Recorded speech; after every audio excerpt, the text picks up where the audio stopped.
মঙ্গলবার 14ই পৌষ 1432, ইংরাজি 30 ডিসেম্বর 2025 শুভ সময়গুলো জেনে নেওয়া যাক। এই দিন কলিযুগের চলন্ত শিব শ্রী শ্রী ত্রৈলঙ্গ স্বামীর আবির্ভাব ও তিরোভাব তিথি। এই দিন স্বামী প্রণবানন্দজি মহারাজের তিরোভাব তিথি।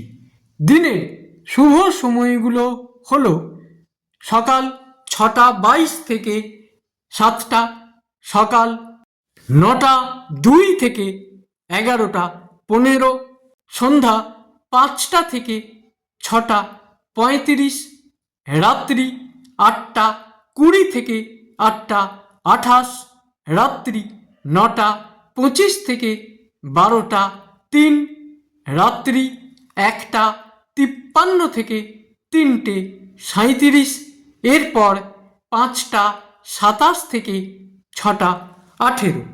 প্রত্যেক দিনের শুভ সময়গুলো আমি দুদিন আগেই আপলোড করে দিই YouTube channel astro guide, Facebook page কিছু কথা এবং আইডি শ্রী দিবাকরে। দিনের ইম্পর্টেন্ট কাজগুলো এই সময়ের মধ্যেই করা ভালো।